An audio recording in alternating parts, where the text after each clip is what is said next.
Alain Tolhurst, chief reporter of PoliticsHome, is with us to talk about this and other things. Afternoon to you, Alan. And our last contributor, Gary, was making the point there that, this is Starmer showboating in some respects. Let's build some submarines. Let's, up the GDP as an ambition. All fairly woeful stuff. What do you say? Yeah, it's really interesting because obviously the first priority for any government is to ensure the safety of its citizens. No matter what you want to spend money on, you have to spend money on that. I think it's up to debate how you would do that. How do you allocate that money? Where do you spend it? What is the threat? And is the way of defending yourself from that threat to build nuclear submarines? Or is it, defenses against cyber attacks? Is it maybe more border controls? All that kind of stuff that you've been discussing. And I think you're right. Like, stepping up and announcing the creation of nuclear submarines and all this kind of stuff is pretty extravagant stuff. How useful is it going to be? How likely is that stuff going to come on stream? How likely is it ever to be used, let alone the actual nuclear stuff to be used? It remains to be seen. And I think as well, this kind of 3% by 2034, I think that is going to definitely come under a lot of scrutiny, because you've already heard voices like Richard Dannett, who was the former head of the army, saying that you can't be waiting 9 years to have that uplift in spending when the threats that we're talking about, the threats that we're facing, are online now. And so really that money needs to be spent this parliament in the next couple of years. That increase has to go up. But that's obviously very difficult. We've got the spending review coming next week from the Chancellor. It's going to be very difficult to prize out that amount of money from the Treasury in such short order. Yeah, well, there's the problem, isn't it? You've kind of kicked it into the long grass, haven't they, in this respect? I mean, it's nearly 10 years away, and that's assuming that they win the next election. So having it as an ambition is one thing. I mean, many people, our previous contributor included, make the point that is this... I mean, how necessary is it really? Are we in such perilous danger? Keir Starmer said it's, nothing since the Cold War has been as dangerous as where we are now. Is he right about that?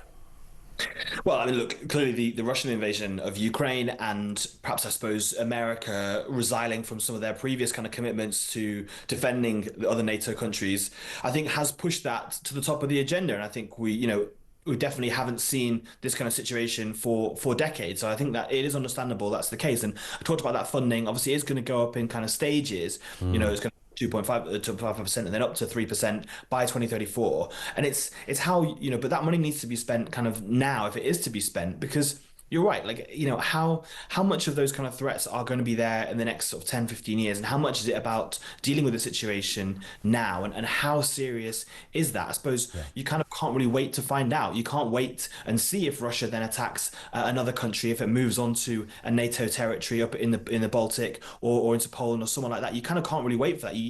It's that money. It's a bit like insurance premiums. You spend that money hoping that it'll never, you never have to, it's sort of throwing good money away. But when you do need it, you really need it, But of course, Trump wants countries to be spending 5%. NATO are talking, I think, 3.5%. We're getting nowhere, certainly not near the Trump 5% figure, and it looks completely unlikely that by 2032 we'll be at 3.5%, bearing in mind they can't even confirm we're at 3% by 2034.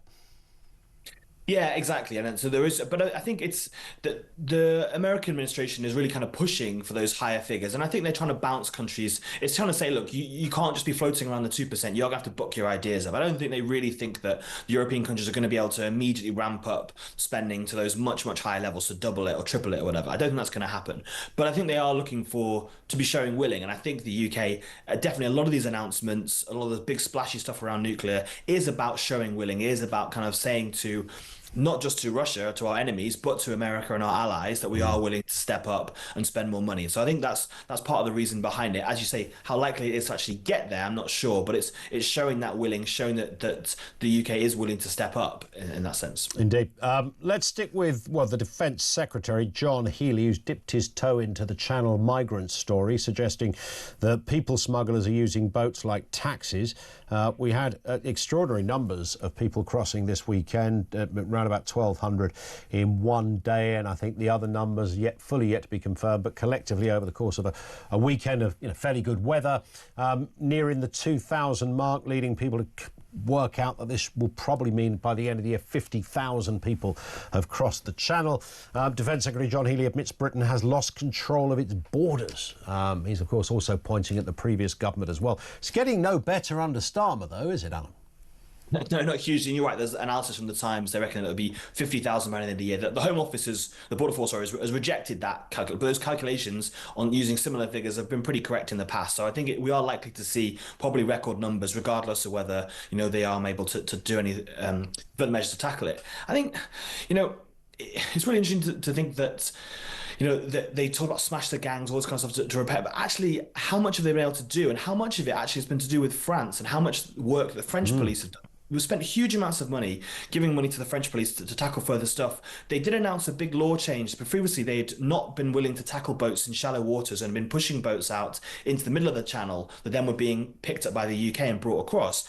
They said they're going to change the law early this year and allow them to do so, but they've still not actually enacted that. And we saw pictures of French police sort of stood taking videos from the beaches this weekend, which I think would be really enraging, I think, to the UK side, because of, they keep talking about how spend more money with the French, do more deals, do more work, cross-border, is able to tackle it. And it just isn't having the effect they would hope it would. Indeed. I think Dominic Cummings gave an interview to a Sky podcast last week where he, and I'm sure you saw this, Alan, where he talked about there was a way to do this and it was discussed. But, because of the ECHR, there was never any chance of that ever happening, essentially. And it's back to that sticking point again.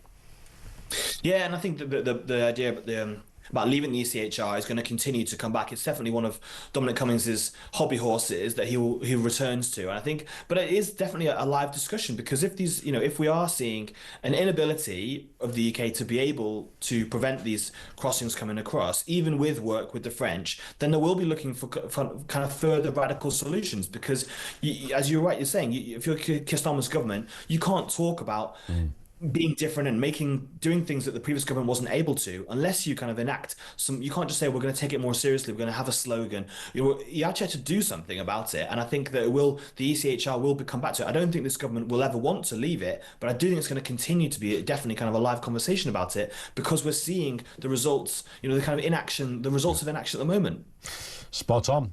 And Lord Herman. What's the interesting thing about government positions is that these people often sit fairly anonymously in terms of public perception. Then there's one story unleashes their name to the country. Herman, of course, crossed the headlines just last week for those Nazi comments. And here he is yet again under the spotlight because he apparently declined to review sentences for a rapist, a paedophile and a terrorist fundraiser, all of whom received less jail time than Lucy Codley, who sent the racist tweet. She got 31 months in jail. Other offenders received sentences as low as suspended terms or community orders. And of course it throws up, not unreasonably, in a civilised world we should debate this stuff.